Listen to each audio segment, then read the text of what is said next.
Welcome to Work from the Inside Out, a podcast that highlights real-life stories, practical strategies, and best practices for transitioning your career from unhappiness and dissatisfaction to fulfillment, meaning, and joy. Now here is your host, career and executive coach, Tammy Guler-Loeb. Hey everybody, I am so excited for today's episode. Number 100. Woo! Woohoo! Welcome, welcome, welcome. I am so excited to be sharing this episode with my podcast twin, Jenny Lisk. So Jenny and I both launched podcasts about 2 years ago, around this time. And she is joining me today for my 100th episode. We have also been on a number of journeys together over the last few years, and we're going to be talking about some of that. I also wanted to say that I know I start every episode saying I'm so excited to introduce you to this person, but I have to tell you, I really truly am excited to introduce you to all the people that I have had on the show over these last almost 100 episodes. Well, now it is 100 episodes, including Jenny. Jenny is joining me from Seattle, Washington, and she is the host of the Widowed Parents podcast. And she has graciously agreed to be part of this with me, and she's really going to be asking me the questions today. So I'm going to hand it over to Jenny now and let her be in charge. So thank you for being here, Jenny. All right. Well, thank you for having me. And I'm so honored that you invited me to help you celebrate your 100th episode and your 2-year podcasting anniversary. And congratulations, by the way, on both of those milestones. Those are huge. Thank you. Well, and happy anniversary to you too, because we're, as we very cornily say, we are podcast twinnies. It's kind of hard to believe. We didn't plan it this way, but we both launched our podcast precisely the same day, the last Wednesday in November in 2018. Yeah. I mean, it's not just around the same time. It was the exact same day. Yeah, I know. It's crazy. Yeah. We have two, very different podcasts, of course, but we both have been faithful. We have a weekly podcast. We have probably very different audiences. But at the same time, we have spent the last 2 years, we've known each other longer than that, but we talk about podcasts, and we also are both in the process of publishing books. Jenny's a little farther along with hers than I am with mine. But it's been really both rewarding and comforting and enriching to have a friend and a colleague to share all these milestones with, and to be able to learn alongside somebody. So, Jenny, I can never thank you enough for joining me in this journey and for allowing me in on your journey, because it's not just a professional journey, it's a personal journey for both of us. We've both recognized that. Yeah. And I think, as we've seen, writing a book is in a lot of ways, a very personal journey, right? It requires a lot of reflection, digging deep. Our books are both on very different topics, but the process has so many similarities. So I want to talk all about the book stuff in a few minutes. Okay. But before we dive into that, I want to ask you, a little bit about you, because before we knew you as the host of the Work from the Inside Out podcast, which, started 2 years ago, you had many years of a career before that. So tell us a little bit about how, your background and how you got to where we know you today as a podcast host. So for the last 20 years or so, I have been a career and executive coach and helping a lot of different people in different industries and different professions, helping them to find meaning, fulfillment, joy, happiness in their careers. And I've done that by helping people with job search or improving workplace relationships and communication. I've done it by working not just with individuals, but also with teams and organizations. I've facilitated groups. I've done it in a lot of different ways. But my primary mission has always been to help people be happier at work, because over the years, I myself had been in a number of different jobs and found myself unhappy in some of them. And that just was such a bad feeling. I didn't like those days when I'd wake up in the morning and didn't want to go to work, or worked for a boss who I just didn't enjoy working for. And just realized, you know what? As trite as this might sound, life is too short to spend the better part of your adult years at work or in a job where you're just kind of dialing it in every day. And I know there are lots of reasons why people do that. At the same time, I've made it my life's work to help other people improve their life's work. I feel like it's so important. And anyone who knows me well enough knows that I feel pretty strongly about that. Yeah. Yeah. It's such an important point. I mean, what are there, 168 hours, I think, in a week? And, the time spent at work or a job is a huge percentage of those. It is. I mean, people spend more of their waking hours at work than they do doing just about anything else in their lives. More time than they would with their families, more time doing a lot of other essential things in their lives. And yet it's one of those things that people don't seem to, and not everybody, of course, but a lot of people seem to be somewhat accepting of something that maybe is less than satisfying sometimes, or they accept a level of discontent or unhappiness because they get a paycheck, they can pay their bills, they can buy a nice car, they can put their kids through school. Those are all noble things. Those are important things to be able to do.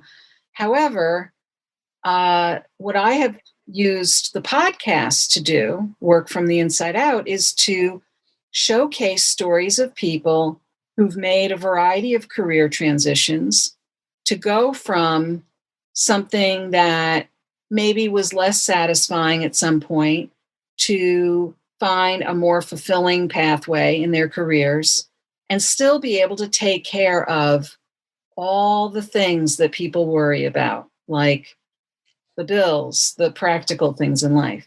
And yes, people have taken risks to do some of those things. But I think that sometimes people just don't, they're so busy being busy, they don't stop and think, oh, maybe I could find something that would be a little more satisfying, or maybe I do have a choice. Well,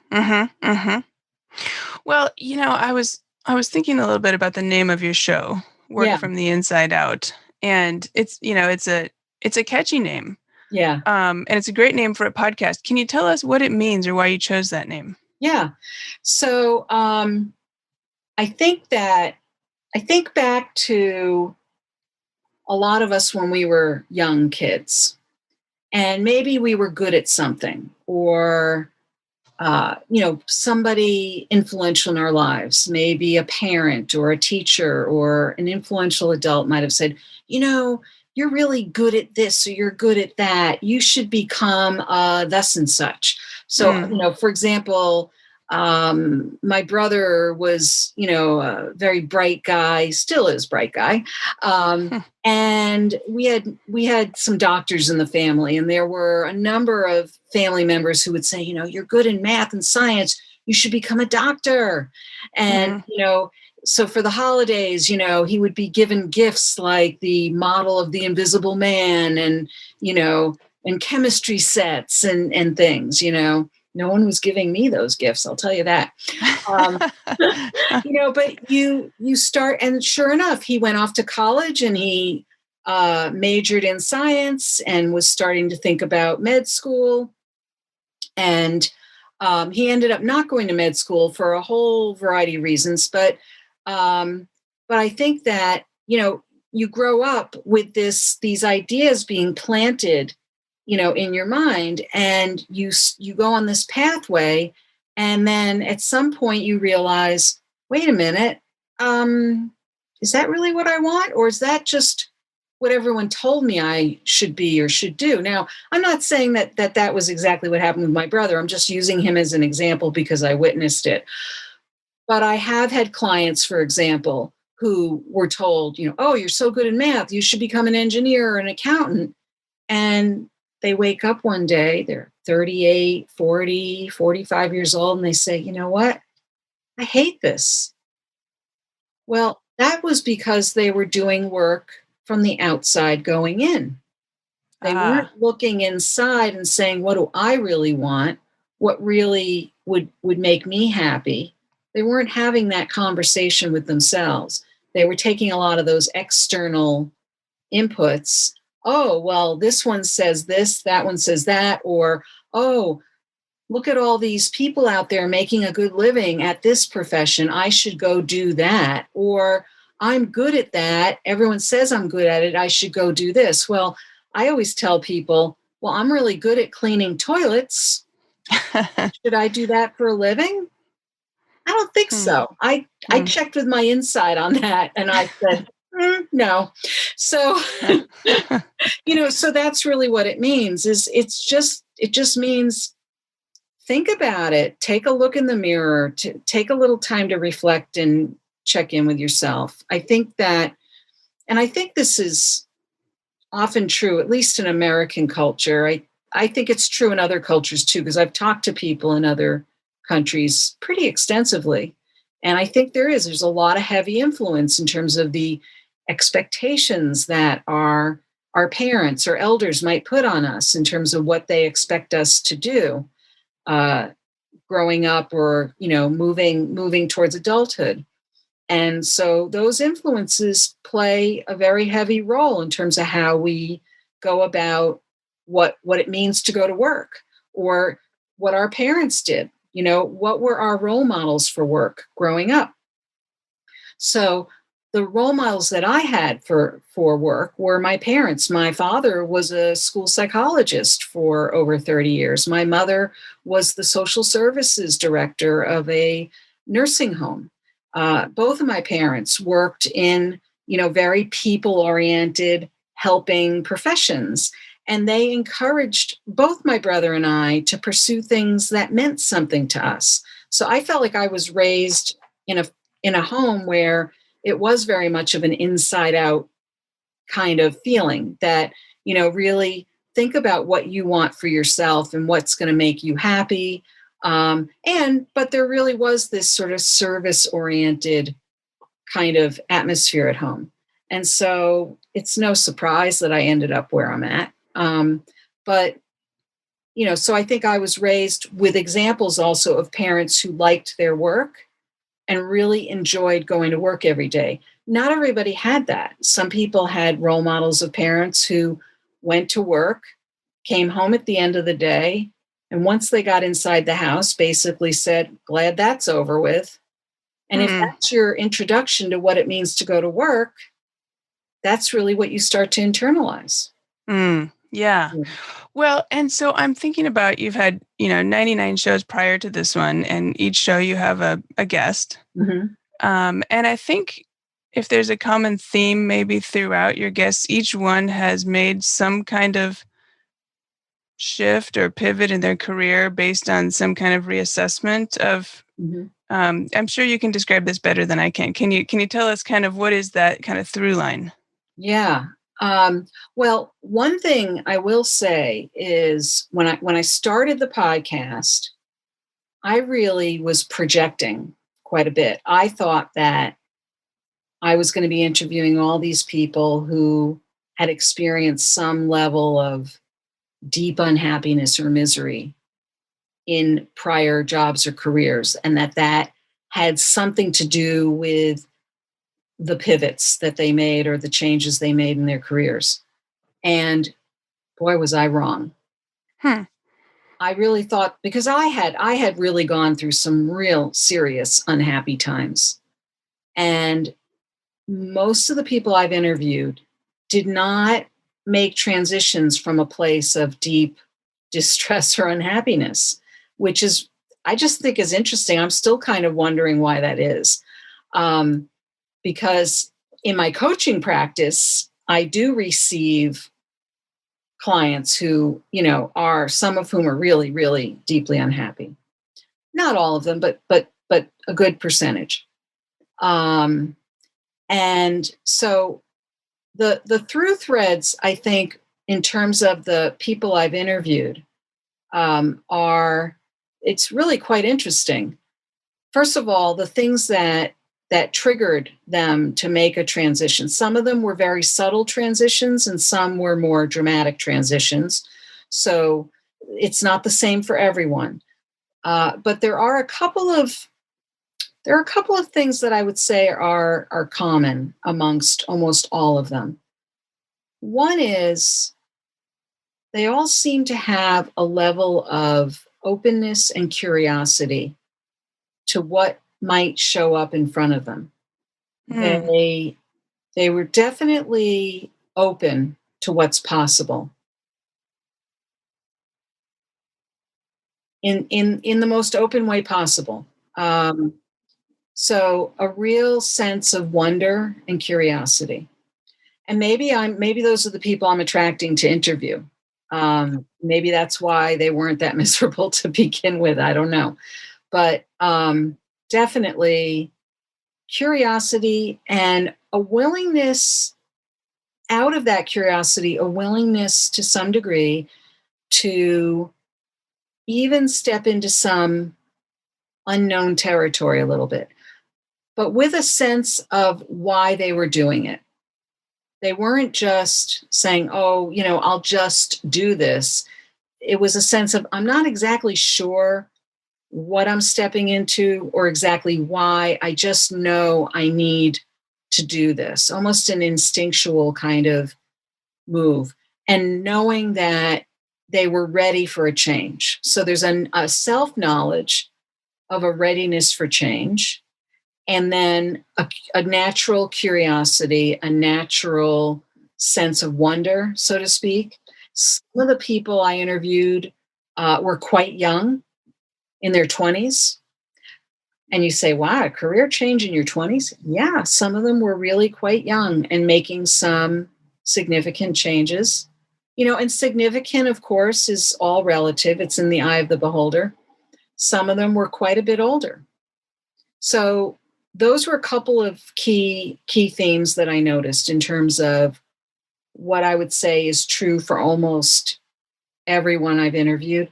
And when I say that, it doesn't mean that it was easy for them to do these things or to take some of these risks, but there was a willingness to take the road that wasn't necessarily easy, but there was a real willingness to do so.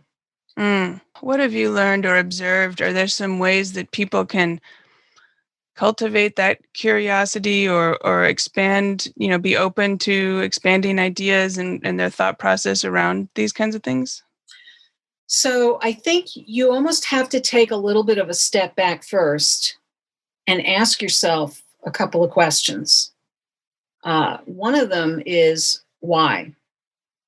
Why do I want to make a change?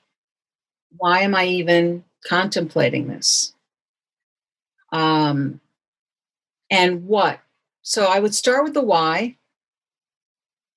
because a lot of people will start with the what. What do I want? Well, I want a new job, or I want a bigger salary, or I want to get away from something. The what could be, a lot of people change jobs because they want to get away from their current job, current boss usually, or current company culture. It's usually not even the job itself. It's usually has to do with the people they're working with that they're unhappy about.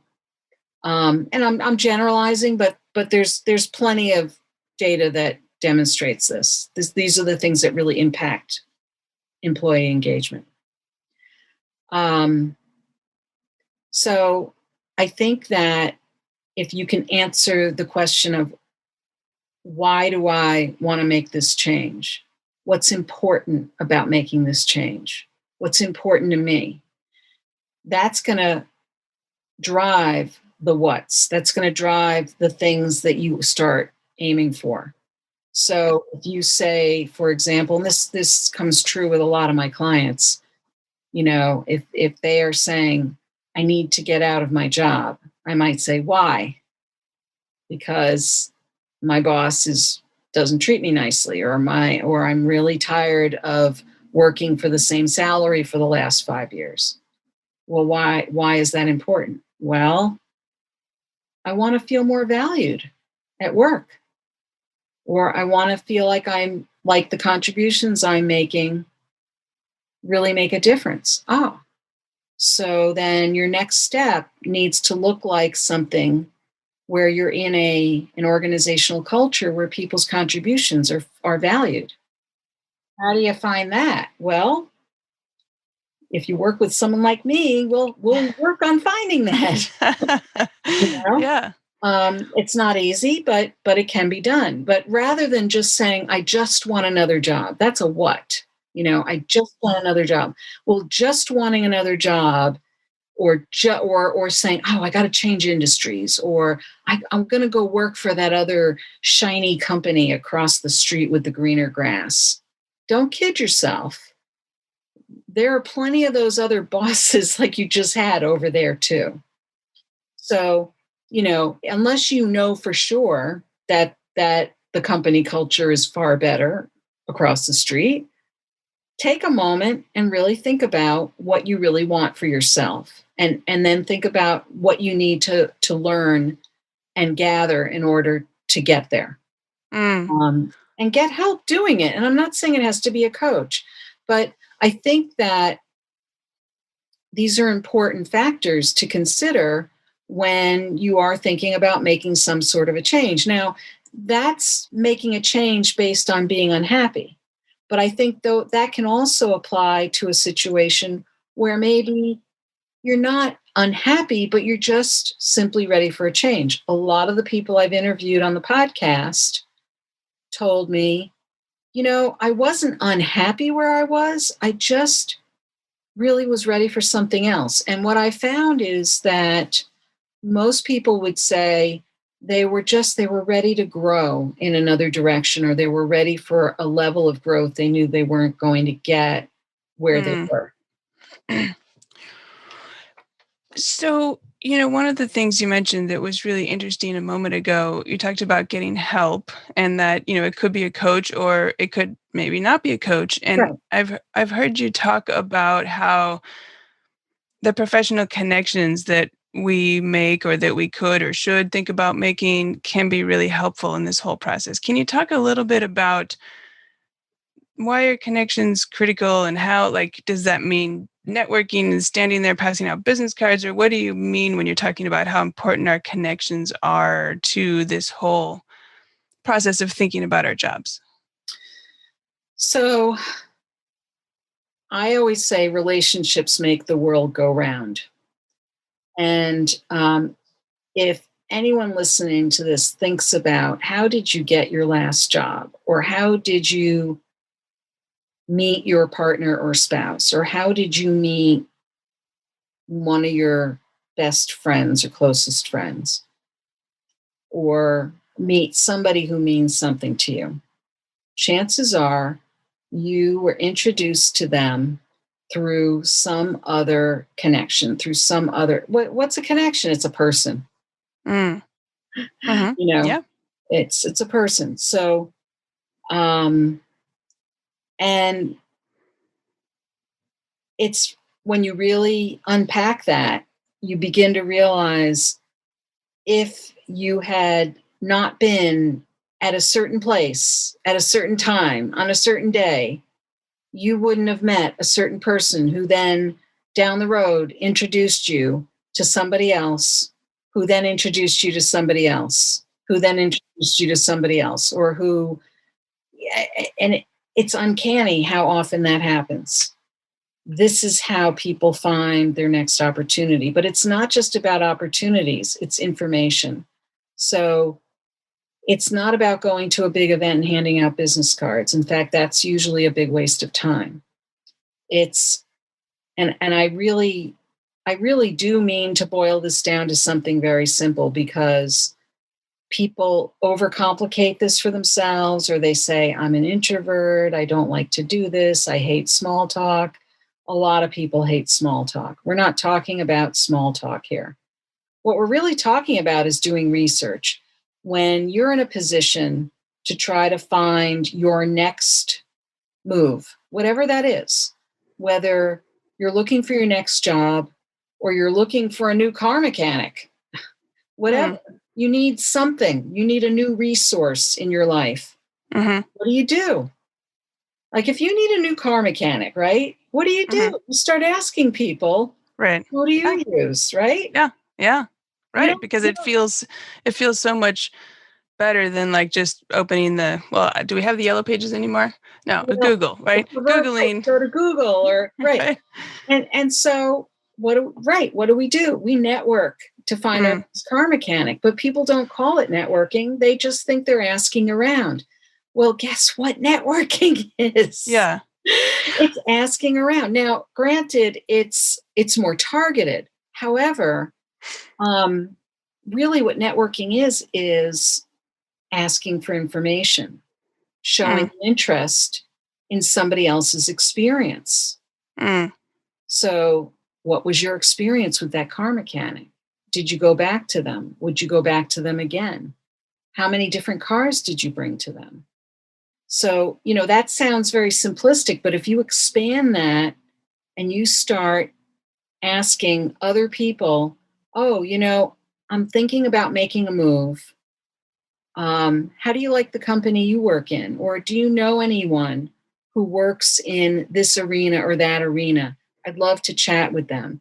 If you spend most of your time asking people about themselves or asking them who else they know, and then when you get those introductions, asking them about themselves. As I phrase it, it's not even my phrasing, it comes from Dale Carnegie. Be interested, not interesting. Mm-hmm. The more you are interested in other people and the more you learn about them and their paths, what they've done, how they did it, where were they before they were even in their current role? What do they think are the trigger points, the pain points, the joy points? What are, the ups and downs, the sideways of their profession, of their companies? They will learn a lot about who you are by the kinds of questions you ask. You will learn a lot about them. You will get the information you need. They will remember you for being a person who's interested and curious. Remember the curiosity piece. And that leaves an impression. They will remember you. They will remember that you're looking for a job. They will probably ask you for your resume.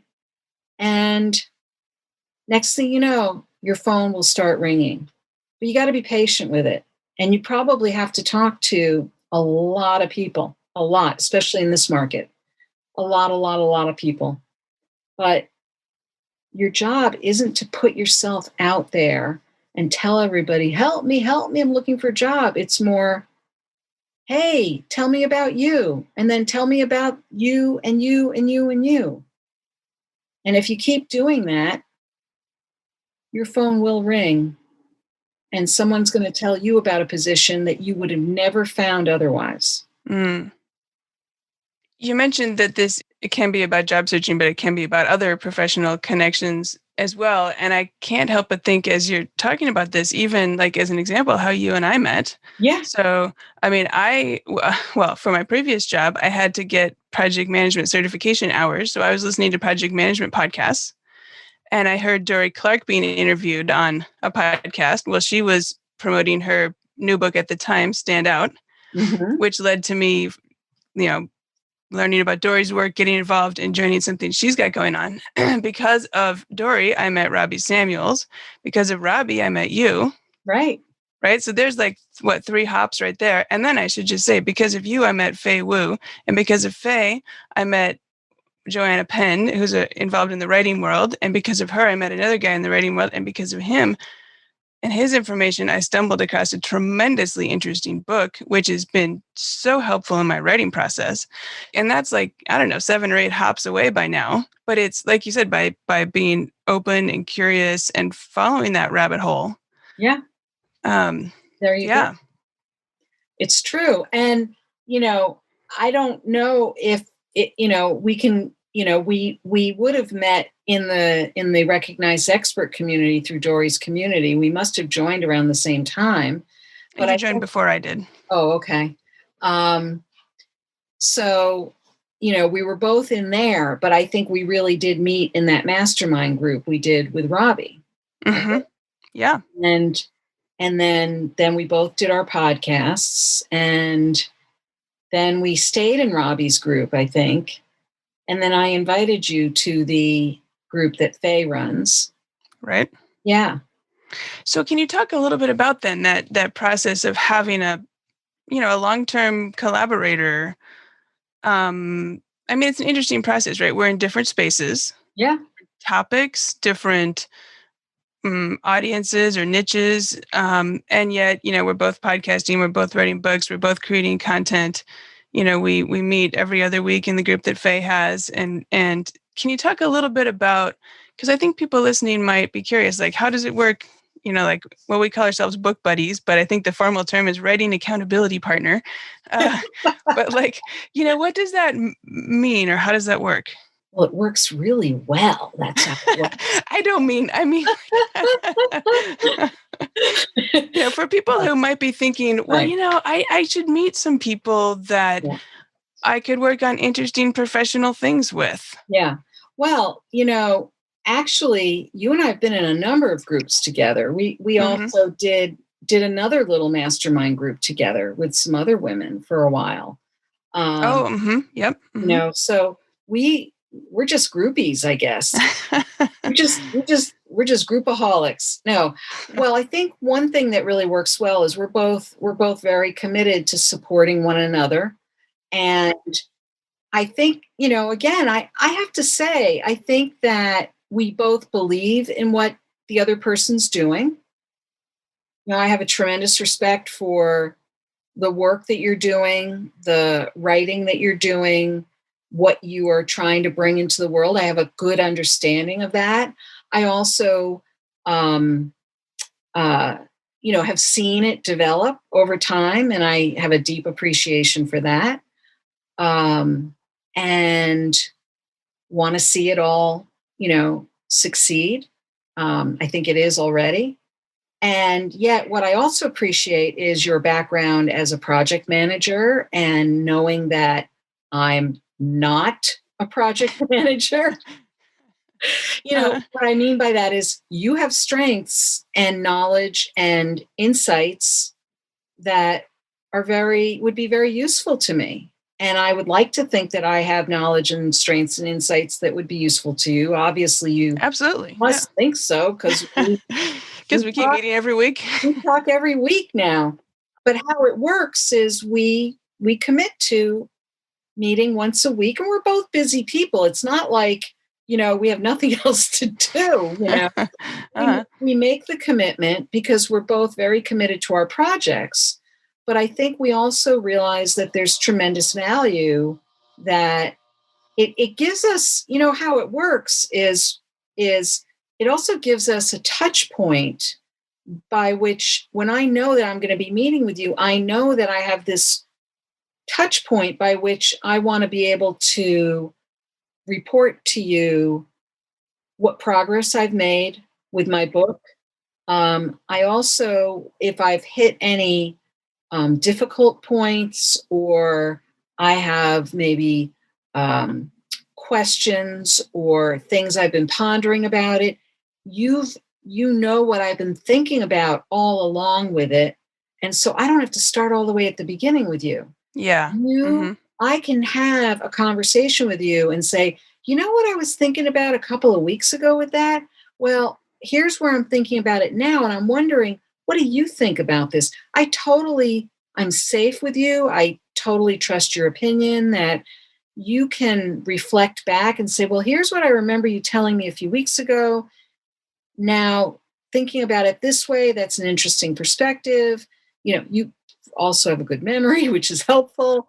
I just feel like we have we have like the memory of where we were and where we are now, both kind of intellectually and emotionally with each of our projects.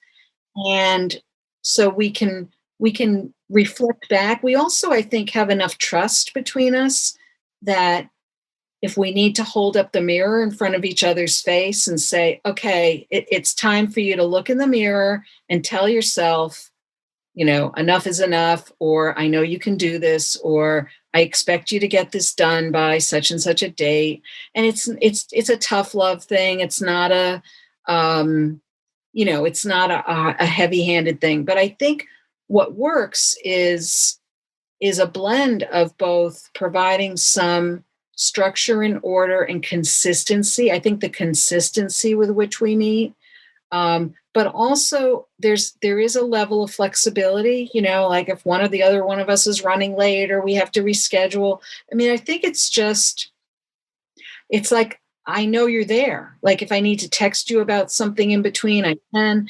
It's a place I know I can always go if I need to run something by you about my book, or even something outside of my book, but that might affect my ability to keep working on my book, Yeah. And so I don't know if I'm answering your question about how that works, but that's the way I would answer. You probably would answer that question very differently. And not necessarily. I mean, I Okay. think, I tell you, there have been times, especially in the writing process, where, the only reason I got something done that week is because I'm looking at my calendar and saying, oh no, I'm meeting with Tammy tomorrow. I better do something today. So, and I think there have been times too when we've kind of set up like a texting each other. Like I think there was a time when you were trying to do, I don't know, a certain amount of writing time per day. And I would text you at the end of the day and say, how'd it go today? Yes, right? that was just a little check-in. Yeah, that was good. I mean, and there aren't a lot of people that I would allow to check up on me that way because I'm a little independent, let's say. But yeah, no, it's very helpful, but you do it in such a nice way that it's like, I know that you're rooting for me and you're helping me to stay on track. And it's not easy when you've got a lot of other priorities in your life to say, hey, I'm going to write a book. Mm. And yet I think both of us are super committed to getting these books out into the world. Yeah. Well, let's talk about that because I want to make sure we get to that for listeners, because you've got a very exciting book coming. It's in progress. You've been working very hard on writing all the chapters, and working with a book coach throughout the process. Yeah. And you're looking ahead to 2021. So tell us, first of all, why are you writing this book? I'm writing, well, this book, as I say, this book has been inside of me for a long time. And it's really very parallel to why I'm doing the podcast.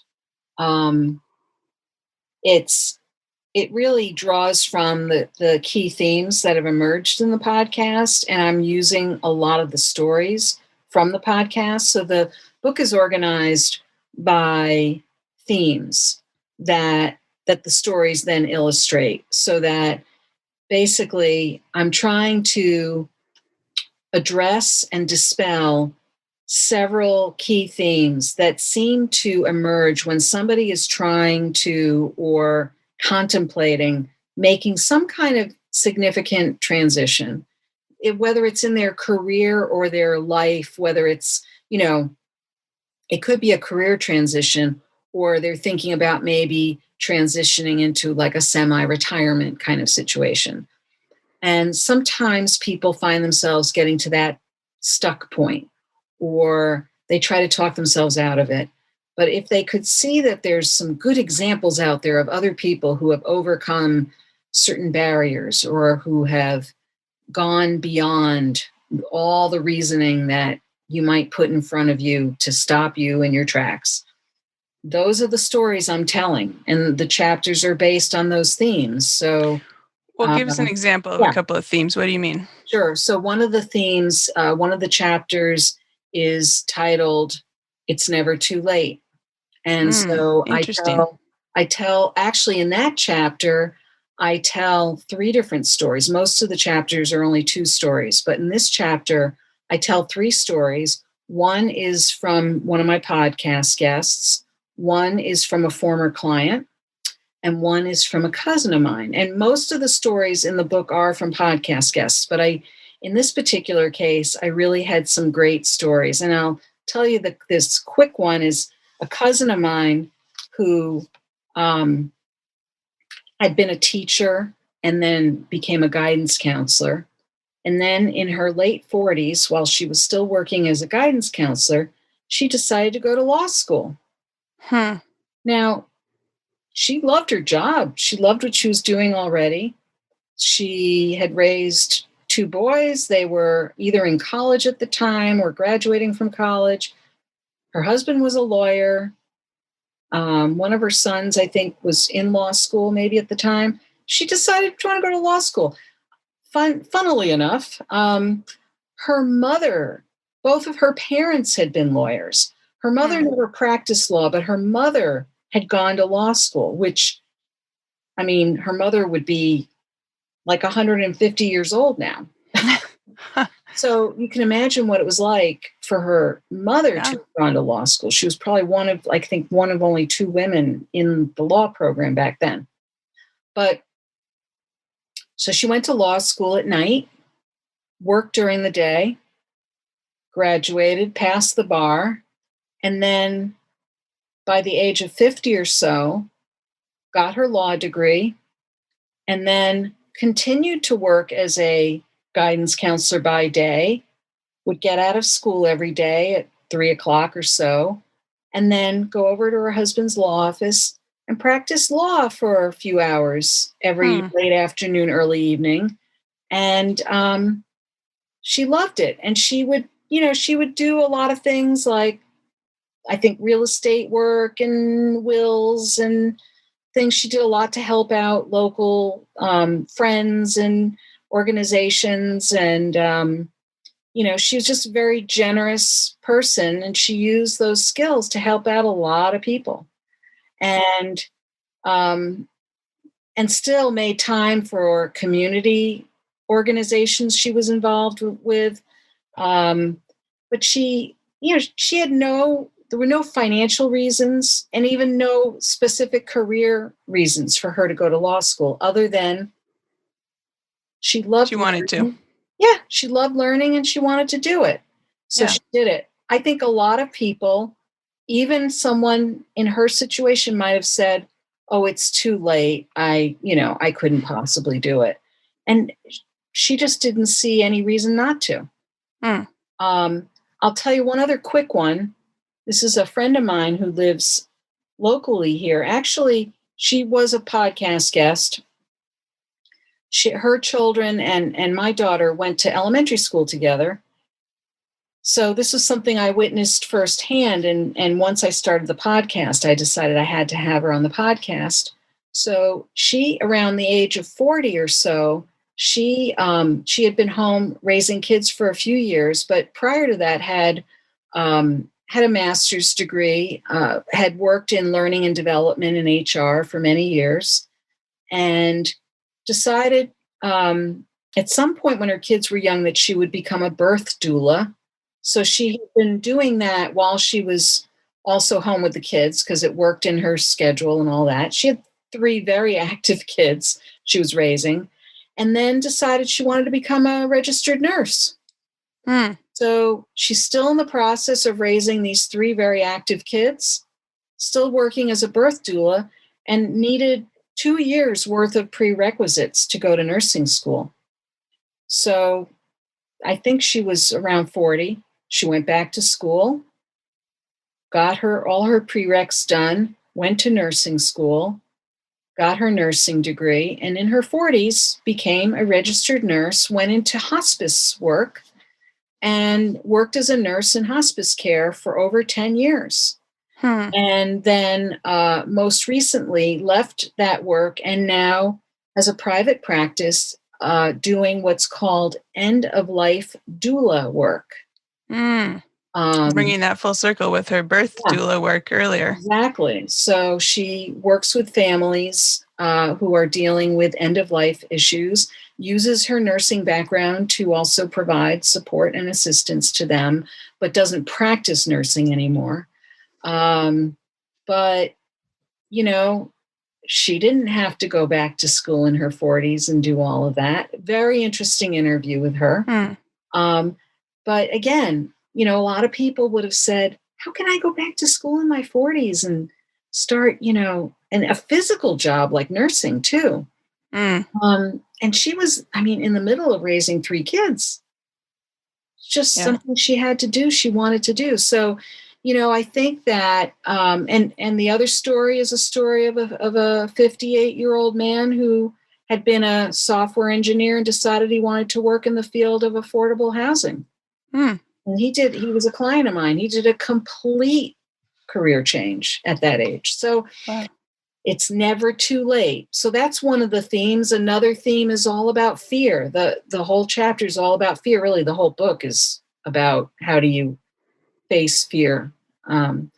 So those are just some of the themes that the book talks about. Well, I can't wait to read it. And I love how you're taking concrete examples, which I think will be helpful both in terms of maybe some practical or specific questions or things people might be wondering about, but also then on the kind of the inspirational level of here are some examples of people who've come from this or that starting point and have switched into this or that. And here's how they did it.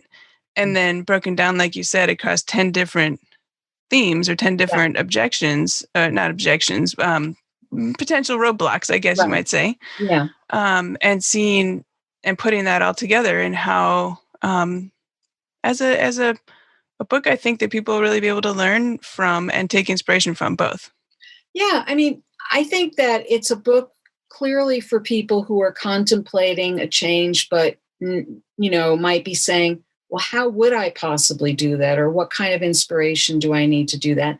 But I also think that some people just enjoy reading about stories of other people and how they've lived their lives. I certainly enjoy those kinds of things. So I'm certainly hoping that it will be useful to lots of people, or even to people who are starting out in their careers and want to at least understand what the possibilities are. I think that's what I'm hoping, is that it's a book that just shows people what's possible. Mm-hmm. And it really does cut across a lot of different types of lives that people have lived. Yeah. So I Terrific. just loved writing it, and I'm really looking forward to getting it out there. Hopefully Well, in the let me ask spring of you, 2021. That's yeah. okay, well, yeah, I had two questions next. So as we're speaking, it's November of 2020. So you're expecting sometime in 2021 we'll be able to get our hands on Yeah, it? my hope is to have it out there in the spring of 2021. Yeah. Right. Okay, great. Well, we'll keep an eye on that for sure. And then you just mentioned that you've loved writing it. Let me ask you, what is there anything that surprised you about the process or been maybe easier or harder than you expected? Or can you talk about that a little bit? The process of writing a book, because it's a big deal. Yeah, it's interesting. I hired a writing coach to help me get started with it, thinking, oh, I'll have her help me for a few months. Uh-huh. I started that in January. I'm still working with her.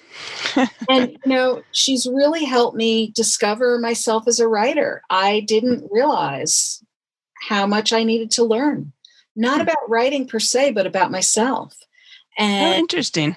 and how much I enjoy writing. I enjoy sitting and diving into these stories and writing about people and coming up with interesting ways to express their stories and their journeys and getting the message out. I really didn't realize how much I was going to enjoy this. Mm-hmm. Oh, good. And it's yeah, I wanted to enjoy it. My expectation was that I wanted to enjoy it. What I didn't expect was that I would enjoy it. I wasn't sure about that. Uh, And I think there's a lesson here for the listeners, and that is, you know, um, notice what your expectations or assumptions are when you go into something, especially something that's big. Notice what they are, and just make sure you leave a little space open for something else to show up, because I feel like I've learned so many other things in the path of this process. And, and that actually points to the work that you and I have done together as writing accountability buddies. You and I both are learning huge amounts about what it takes to publish a book, what it takes to promote a book, what it takes to put a book out there in the world in a way that will be, smart, effective, that will actually get it into people's hands in a way that can make a difference. Because both of us have a goal to make a difference. And so I feel like it's been so exciting to learn about all that. It's overwhelming too, but it's exciting. And it's like I've learned about this whole new world. I didn't realize how new a world it was going to be. So just a lot of new expectations and assumptions that, I think just were expanded beyond anything I could have imagined. Yeah. Yeah, that's awesome. Well, and so if somebody's listening and thinking about writing a book and thinking about, you've mentioned you have a writing accountability buddy, you've mentioned you have a writing coach, like what's the difference, or when would somebody maybe think of one versus the other, or both, or none, or whatever? So with my coach, she really helped me set up the outline for the book, the vision for the book, the really get my, get a running start on the writing process, and really think about why am I writing this book? What needs to go in there? And she's written some books herself, so she understands some elements of both writing, not just the technical aspects of writing, but also thinking about the reader. So she's taught me a lot about that. She also reads everything I write, and she gives me feedback, both in terms of content, what is understandable, what's not understandable, and then also some feedback on some of the grammar, even though the whole manuscript will have to go through a very detailed editing process in terms of line editing. Yeah, I just wanted to ask you this. So she is not your editor, just to be clear, right? The whole editing process, quote unquote, comes later down the road. Right. But she is doing some editing as we go along, Right. It's just that's not her primary focus, but it probably will eliminate some element of editing that if someone was writing a book completely alone without any help, might need another round or two of editing that I might not need because I've been working with her.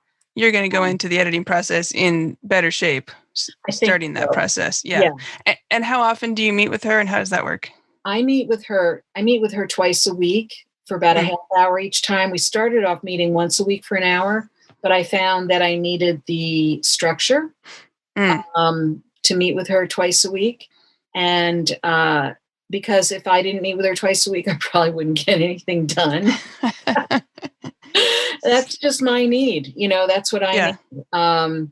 And I find that, and I know that we use Google Docs, and I find there are times where I'm still writing about an hour before our meeting, and all of a sudden see she's in the Google Docs starting to make comments, and I'm still writing, and she's like writing comments, and I'm like trying to write, and you should write a comment. Wait. And I'm like, uh-oh, she's in there. I better keep writing. So it's kind of funny. But I think the difference between that and yet she and I do talk about the form and the substance of where I'm going with the book, and the sort of overall tone and tenor of the book, or maybe even the order of the chapters, or the nature of the different stories I'm using, and all of that. Whereas you and I talk about, I think, we talk about just things like the nuts and bolts of publishing, and if like early on when I was kind of like, I don't know about this writing coach I hired. I was able to talk to you about that process and how that was going. Or, Well, and let me interject. You're probably trying not to say this, but I mean, there was the time when I was like, oh my God, what am I doing? Maybe I should pull the plug on the whole book. And you talked me off a ledge. So, I mean, yeah, we did that. We did that. Yep. So there are those moments where we doubt ourselves a little. Or more than a little. But then, like you said, there's the nuts and bolts too, right? Like I might be like, hey, I'm trying to do this with my website. What do you think? Right. And then you're maybe giving me some suggestions, and then you're seeing what I'm doing so that when you get to this point in a few months, you can like maybe shortcut some of that. Oh yeah. I think there's going to be a lot of that. Like, Jenny, why'd you do that? Could I do it the way you did it?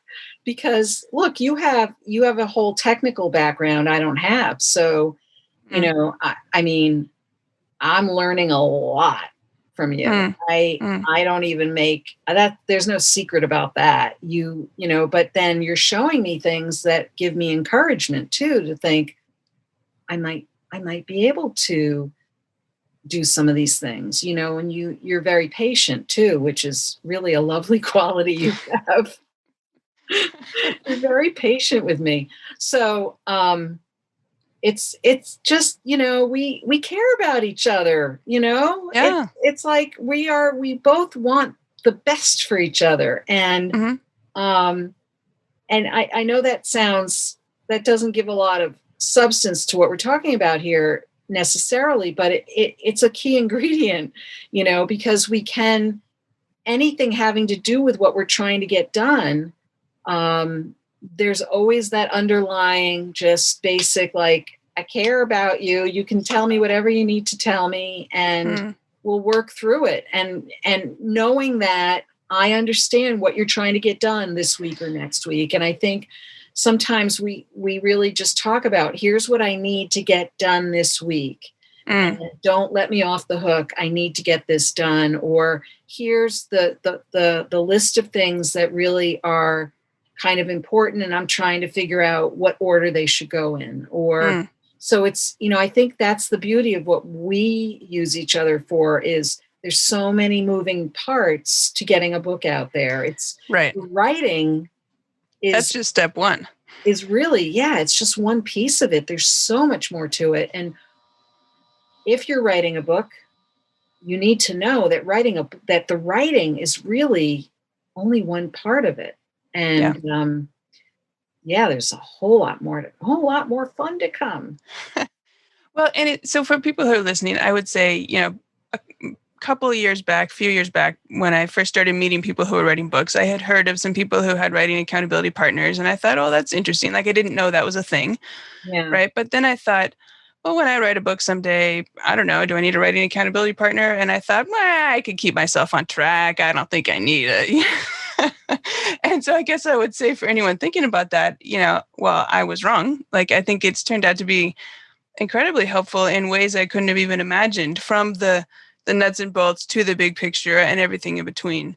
And it's not that you could have done it without me. You probably could, but it would have been much harder, I think. Because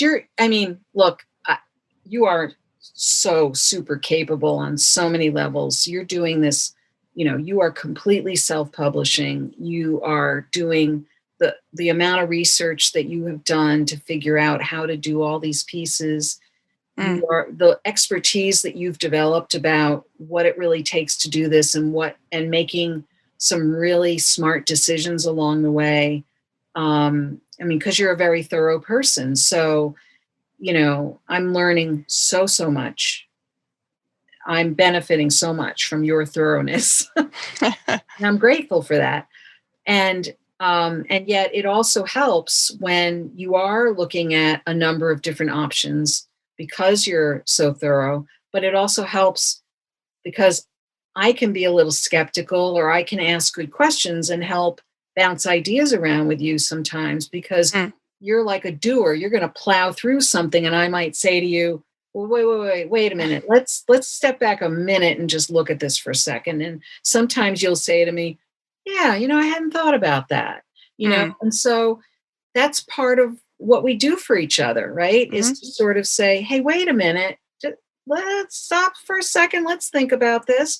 You've done the same for me, or you've said to me, I want to know that you've got this done by then. I'm going to email you, or you're going to email me, or text each other. And we seem to know when to do that for each other, Mm.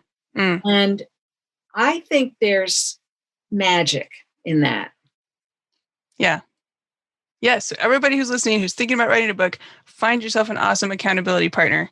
Yes. And I think that's the net of what we're saying here. And Tammy, I think we could keep talking about this all day long, probably another 2 or 3 hours at least.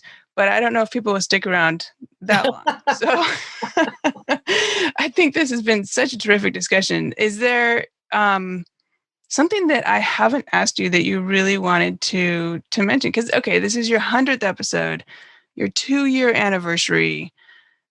That's a big deal. And that's for the podcast. And then of course we've talked about the book here and how that kind of fits in with the podcast and your whole world that you're creating. What have I missed? What haven't I asked you? Well, I think you've done an amazing job, Jenny, and I'm so grateful to have you here today. And I think that to tie it up basically is to say that,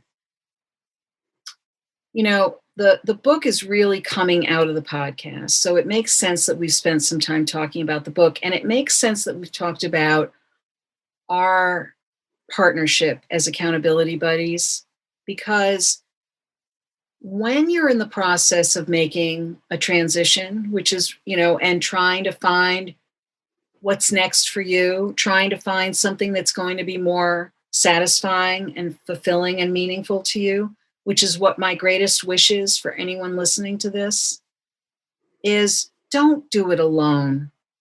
Find the people in your life who, whether it's a friend or a coach or anyone who you can have a good, supportive relationship with, have a good conversation with, or a series of conversations with, to help you think a little bit outside of your own head, to help you reflect, to help you really think things through, so that when you know that you're making some decisions, or you're looking to be more curious, or you're looking to get a broader view of things, or you're feeling stuck, look to some of those people. Maybe it's even someone you haven't talked to in a couple of years, and open things up to figure out what are the possibilities, because they're out there. There are so many things that are possible.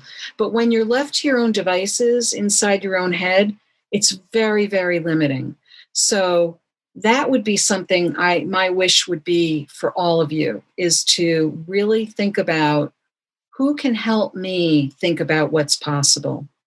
And it might be more than one person, but don't limit yourself just to yourself. Mm. And that's how I would leave it with people.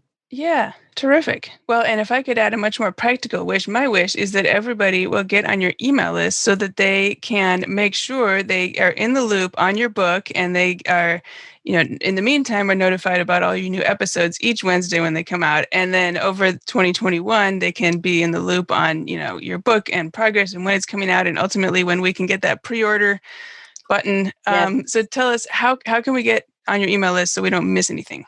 Well, a great way to get on my email list is to go to my website, www.tammygoulerloeb.com. There's many opportunities throughout the website to sign up, and you will get a free gift. If you do, there's a lovely little pop-up box that will come up and give you a free gift on the 7 top tips for career transitions. So go Perfect. get your free gift.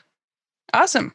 Good. Well, thank you for inviting me today to help you celebrate your 100th episode and your 2-year podcasting anniversary. It's been so fun to watch you over the last 2 years as you've Oh, developed as a host, and as we were both getting stuff together to launch it, and then as you've gone on now and you're 100 episodes in, I think some huge percentage of shows don't get past 10 episodes or something, or 12, less than that, 5 episodes. Yeah. So and so to be going on still 2 years later with a weekly show and 100 episodes is a huge accomplishment. So congratulations, and thank you for having me to help you celebrate this. And I will turn the mic back to you now. All right. Well, Jenny, thank you so much. Thank you everyone for listening.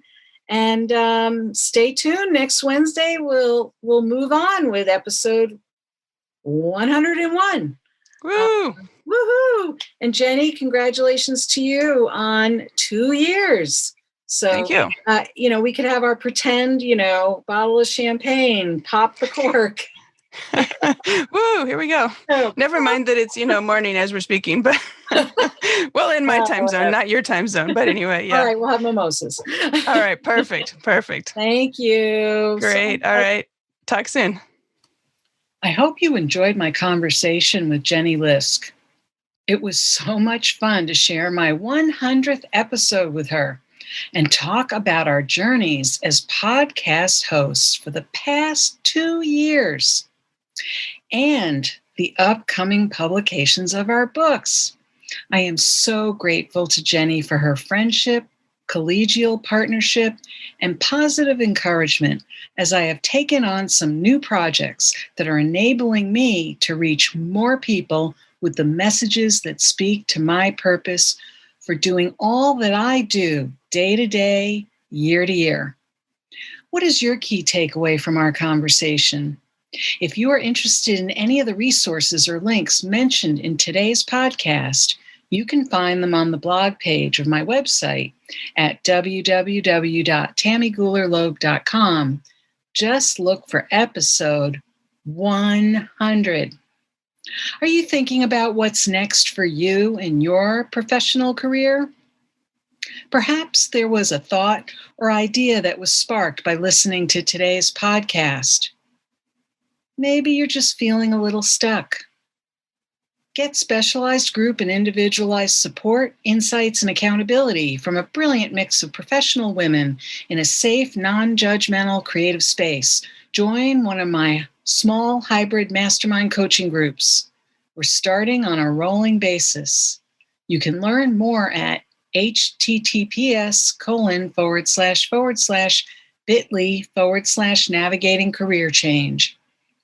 If you were inspired by this conversation between Jenny and myself, please share it with your friends and colleagues, and don't forget to subscribe so you don't miss next week's show. Remember, subscribing is always free. Are you enjoying the podcast? I'd love to read your review on Apple Podcasts. It's easy to find through my website at www.tammygoolerloeb.com/podcast. Just click on the Apple Podcast button and follow the instructions provided there. Thanks so much for listening.